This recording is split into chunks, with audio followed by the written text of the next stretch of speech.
Hello friends, मैं राजन कुमार। आप लोगों को इस वीडियो में स्वागत है।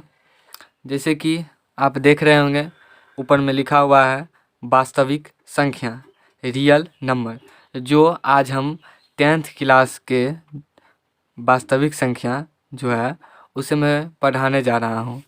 जिसमें आपने 8 क्लास से ही वास्तविक संख्या पढ़ा होगा, जिसमें 8 में पढ़ा होगा परमेय संख्या, 9th में पढ़े होंगे संख्या पद्धति, अब 10th में पढ़िएगा वास्तविक संख्या, जिसका पहला पॉइंट है यूक्लिड विभाजन परिमिका। उससे पहले जो 9th में पढ़े थे आप, प्राकृत संख्या, पूर्ण संख्या, पूर्णांक संख्या, परमेय संख्या और परमेय संख्या, वास्तविक संख्या, इन सब को एक बार फिर से रिवाइज कर लीजिए, जो आगे बहुत ज़रूरी पढ़ने वाला है। तो मैं पढ़ा देता हूँ। पहला जो टॉपिक है जो आप 8 में पढ़े थे, 9th में पढ़े थे, प्राकृत संख्या, नेचुरल नंबर, जिसे हम डिनोट करते हैं एन से। पूर्ण संख्या, होल नंबर, जिसे हम डब्ल्यू से डिनोट करते हैं। पूर्णांक संख्या, इंटीजर, जिसे हम जेड से सूचित करते हैं। परमेय संख्या, रेशनल नंबर, जिसे हम क्यू से सूचित करते हैं। अपरमेय संख्या, इरेशनल नंबर, जिसे हम क्यू छोटा स्मॉल सूचित करते हैं, क्यू छोटा स्मॉल। और जो लास्ट में है वास्तविक संख्या, रियल नंबर, जिसे हम आर से डिनोट करते हैं। तो इतना हो गया। तो आप पहला पॉइंट आते हैं। पहला पॉइंट है प्राकृत संख्या, रेशनल नंबर, जिसे हम एन सूचित करते हैं। देखिए, प्राकृत संख्या, प्राकृतिक में जो हमें ज़रूरत पड़ी संख्या की, जैसे मेरे हाथ में 5 उंगली है, 5 उंगली है, तब कैसे पता चलेगा 5 उंगली है? मुझे ज़रूरत पड़ी, जब गिनने की आवश्यकता पड़ी, 1 2 3 4 5, यह जो गिनती जो पद्धति आई गिनती के, यही गिनती जो आता है वही आ जाता है प्राकृत संख्या, जिसमें हम लेते हैं 1 2 3 4 5। अनेक शब्द जितने भी मन में आते हैं शब्द, वह सब संख्या प्राकृत संख्या कहलाती है। ठीक है।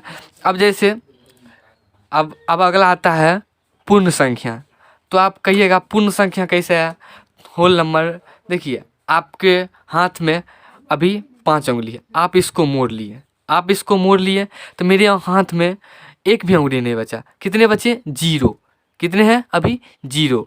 तो यह 0 की जो आवश्यकता पड़ा, इसी 0 का आवश्यकता को पूर्ण करने के लिए पूर्ण संख्या है, जिसमें सब वही होगा, प्राकृतिक संख्या में जो आया वही होगा, सिर्फ इसमें पूर्ण संख्या में आ जाता है 0 1 2 3 4 5।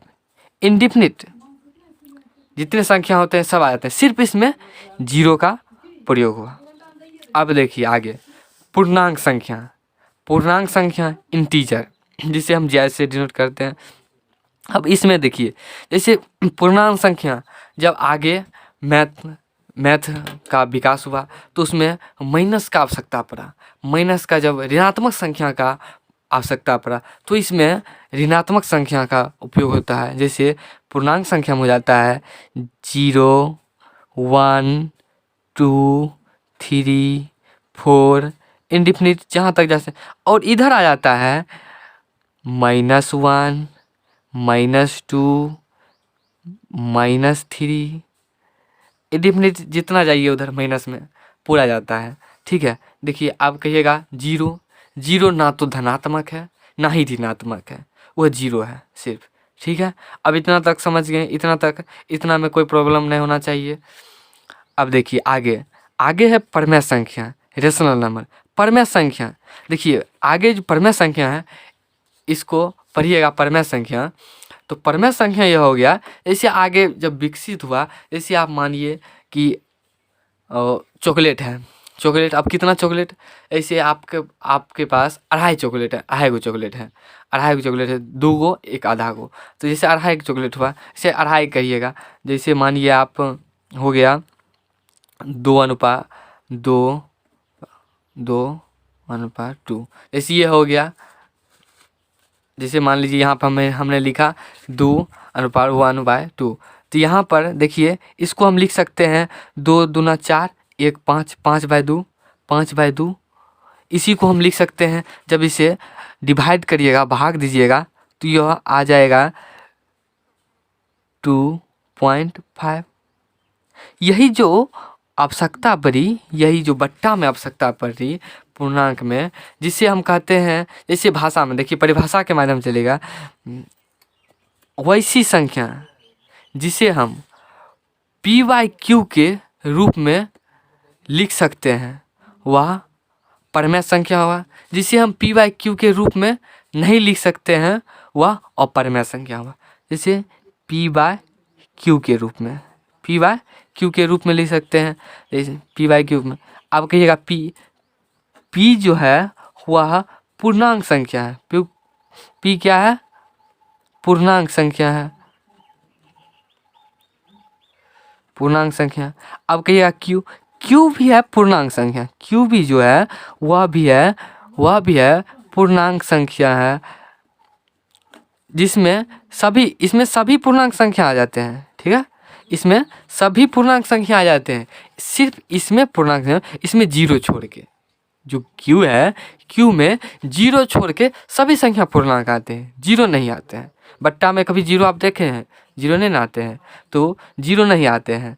ठीक है, और इसमें आ जाता है, इसमें अपरमेय संख्या में जो p/q के रूप में नहीं लिखा जाता है उसे अपरमेय संख्या कहते हैं। अब एग्जाम्पल समझिए परमेय संख्या में एग्जाम्पल, जैसे आप मान लीजिए पूर्णांक, देखिए जैसे एक थैला में अनेक शब्द है पूर्णांक संख्या। जैसे पूर्णांक संख्या का एक थैला है जिसमें अनेक शब्द लिखा, उसमें से कोई भी शब्द निकाले। जैसे निकालिए, मैंने निकाला -2, -4, दो संख्या निकाले।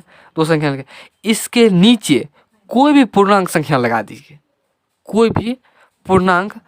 लगा दीजिए, जैसे आप लगा दिए 1 लगा दिए, या कुछ भी लगा सकते हैं, 7 लगाइए, 5 लगाइए, कोई दिक्कत नहीं है। जैसे मान लीजिए 2 मान लीजिए, 1 रख दीजिए, कोई दिक्कत नहीं है। यह सभी क्या आ जाएगा? परमेय संख्या के अंतर्गत आएगा। ठीक है, अब इतना तक समझ गए, जिसे हम p/q के रूप में लिख सकते हैं, व्यक्त कर सकते हैं। ठीक ना, उसे क्या कहते हैं? परमेय संख्या। अब अपरमेय संख्या जिसे हम p/q के रूप में नहीं लिख सकते हैं, तो आप कैसे लिख सकते हैं? किसे कहेंगे हम परमेय संख्या? अपरमेय संख्या का अंतर्गत आ जाता है √2, √3। ठीक है, आप कहिएगा सर √2 है, अपरमेय संख्या है, इसमें भी तो 1 लगा सकते हैं बट्टा में।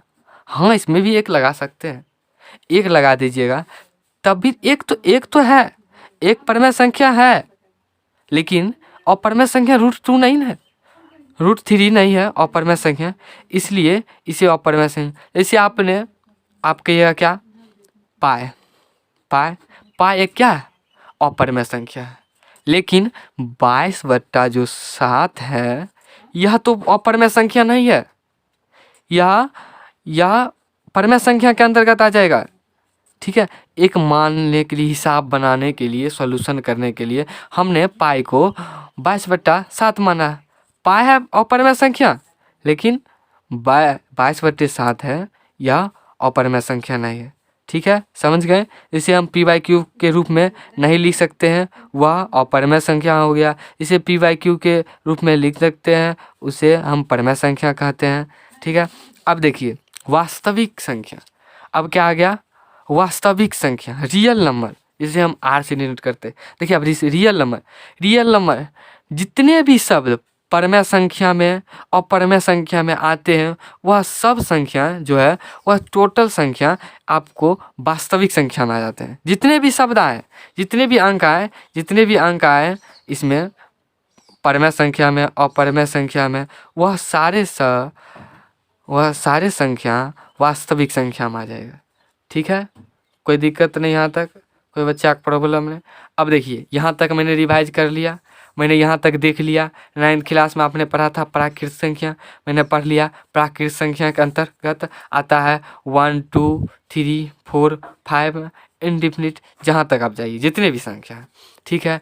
पूर्ण संख्या, पूर्ण संख्या आपने देखा होल नंबर जो डब्ल्यू सूचित किया, जिसमें जीरो की आवश्यकता पड़ी, जिसमें 0 1 2 3 4 5 आया अनलिमिटेड, जहाँ तक जाइए आप। यहाँ पर आ गया पूर्णांक संख्या इंटीजर, जिसे हम जय से सूचित करते हैं। इसमें माइनस का ऋणात्मक संख्या का जब आवश्यकता पड़ा तो इसमें इसका पूर्णांक संख्या बनाया गया, ठीक है। इसमें आ जाता है 1 2 3 4 0 -1 -2 -3 -4, सारे संख्या आ जाएंगे माइनस है, ठीक है। इसे क्या कहते हैं पूर्णांक। अब पूर्णांक यहाँ तक हो गया। अब इसके बाद परमेय संख्या आता है। इसमें परमेय संख्या जिसे हम P/Q के रूप में व्यक्त करते हैं उसे परमेय संख्या कहते हैं। जिसे हम अपरमेय संख्या मतलब क्या P/Q के रूप में व्यक्त नहीं कर सकते हैं, वह अपरमेय संख्या है। जितने भी संख्या आते हैं परमेय संख्या में अपरमेय संख्या में, वह सारे संख्या वास्तविक संख्या में आ जाते हैं। इसे हम वास्तविक संख्या कहते हैं, रियल नंबर कहते हैं। यहाँ तक कोई दिक्कत नहीं, यहाँ तक कोई प्रॉब्लम, यहाँ तक आपने पढ़ा 9th क्लास का। अब आप आगे पढ़िएगा। वास्तविक संख्या के अंतर्गत पहला आता है पॉइंट यूक्लिड विभाजन परिमेय, जो हम अब पढ़ेंगे, ठीक है। अब हमने यूक्लिड विभाजन परिमेय पढ़ा है। पहले देखिए मैं समझाता हूँ। सिंपल भाग ले लिए, सिंपल क्या लिए हमने भाग लिया, क्या ले लिया भाग। अब देखिए भाग बनाते हैं। पहले अब कहिएगा भाग क्यों बनाते हैं, आगे देखिए तब सब समझ में आएगा। मैंने भाग लिया, 7 से लगाया, कितना बार मारेगा 7 3 7 3 जा 21, हिंदी में बोलिएगा सत्या 21, 3 आ गया, यह क्या हो गया कट गया, ठीक है। अब इसमें करिएगा 5 से लगाइएगा, 5 3 15 आ गया, तो 6 में से 5 गया 1, यह कट गया। अब इसमें लगाइएगा, ये तो पूरा कट जाएगा, 4 6 4 24, यह कट गया। यहाँ क्या हो गया 0 आ गया। अब यहाँ पर, अब देखिए यहाँ पर हमने 6 और क्या लिया 0 लिया, 6 और 5 है। अब देखिए यहाँ क्या है, इसमें जो है भाज्य है 5 है, छोटा है, भाजक से छोटा है भाज्य। तो इसमें हमने लगाता है, पहले भाग लगाते हैं 0 लिखते हैं, 0 पॉइंट देकर लिखते हैं। वैसे हम यहाँ पर पहले किससे लगाएंगे, पहले 0 से लगाएंगे। पहले क्या लगाएंगे 0 यहाँ लिखेंगे, तो यहाँ भी 0 लिखेंगे, यहाँ भी लिखेंगे, फिर यहाँ बट्टा करेंगे, यहाँ 5 में से 0 गया 5, ठीक है। अब यहाँ पॉइंट देख बनाएंगे, पॉइंट देख नहीं बनाना, अभी आगे समझना है हम ऐसा क्यों किया, ये आगे मैं समझाऊंगा, ठीक है। अब इतना कर लिया।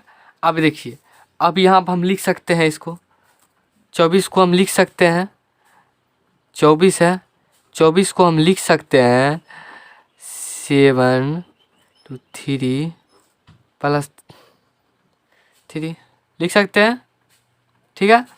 अब यहाँ पर 16 को भी ऐसे लिख सकते हैं 5 × 3 + 1 लिख सकते हैं। फिर 24 को लिख सकते हैं 4 × 6 + 0। अब फिर यहाँ 5 को भी लिख सकते हैं 6 × 0 प्लस क्या 5। अब देखिए इसमें जोड़िए 5 × 6 × 0 मल्टीप्लाई करिएगा 0 आ जाएगा, 0 और 5 में जोड़िएगा कितना आएगा 5 आया, ठीक है, कोई दिक्कत नहीं यहाँ तक। अब देखिए इसको हम लिख सकते हैं, जैसे कि इसको हम लिख सकते हैं भाज्य, इसको लिख सकते हैं भाजक, इसको क्या लिखते हैं भागफल,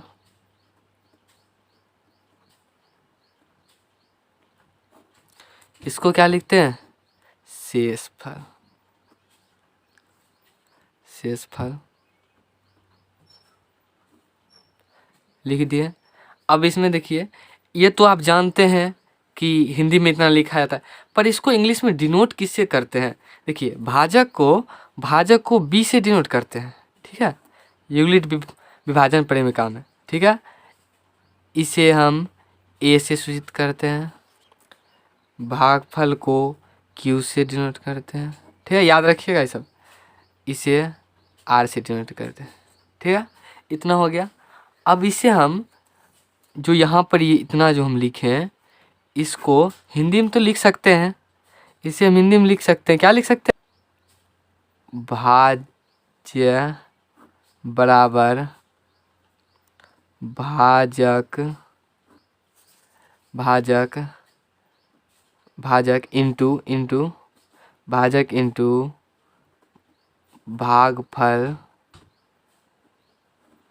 भागफल प्लस शेषफल।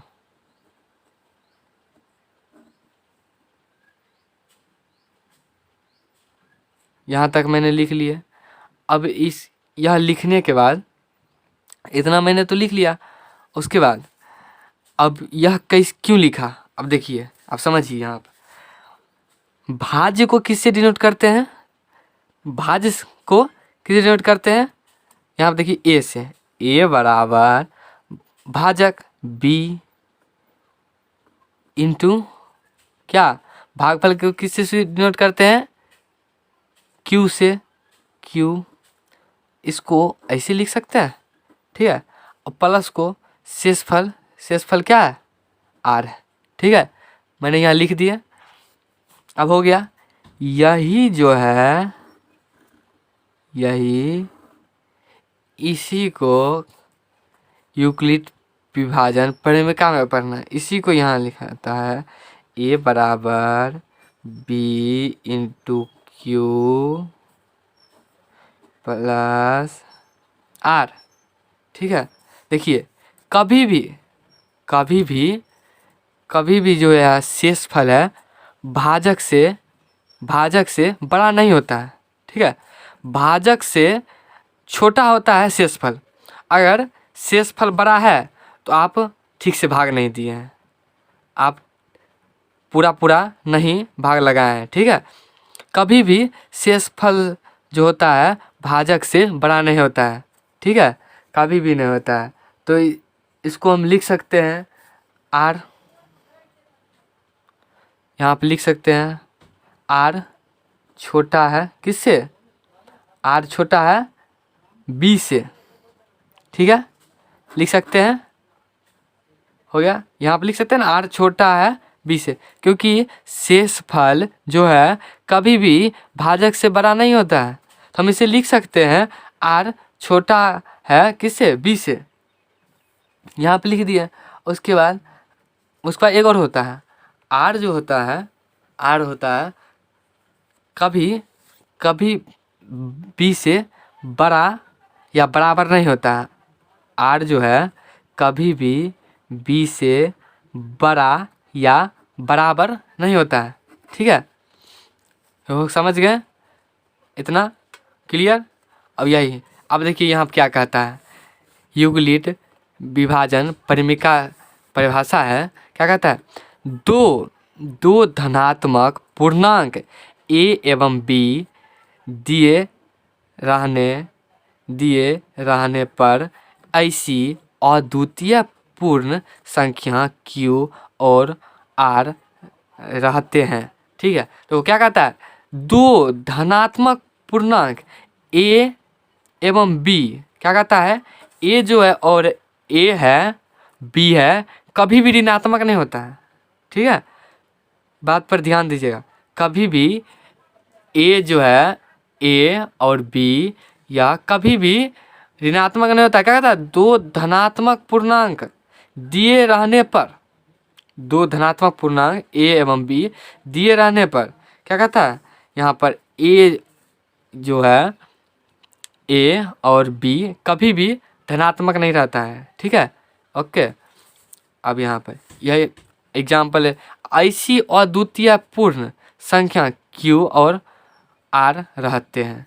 ऐसी दो अद्वितीय पूर्णांक संख्या Q और R रहते हैं। क्या कहता है, दो धनात्मक पूर्णांक नहीं रह सकते। एग्जाम्पल ले सकते हैं, हम लिख सकते हैं 11/7, लिख सकते हैं 5/2, लिख सकते हैं 3/7। देखिए ये सबका क्या है, सब में ऊपर क्या लिए 11, 5, नीचे से बड़ा लिए, ठीक है। इसमें क्या लिए, इसमें छोटा लिए। यही देखिए यहाँ पर हमने लिया था, यहाँ पर लिए थे 6 को, जब 5 में दिए थे तो 0 आया था। इसमें क्या लिए थे, भाज्य लिए थे, छोटा भाजक से छोटा लिए थे ना, इसमें नहीं लिए थे, इसमें भी नहीं लिए थे।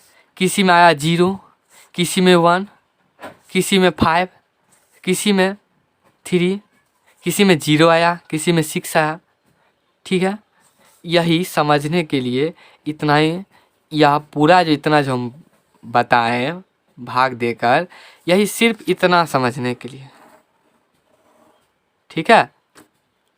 आशा करते हैं सभी बच्चे इतना समझ गए होंगे। अगर वीडियो अच्छा लगे लाइक और शेयर करें, ठीक। इतना देर टाइम देने के लिए धन्यवाद। Bye bye.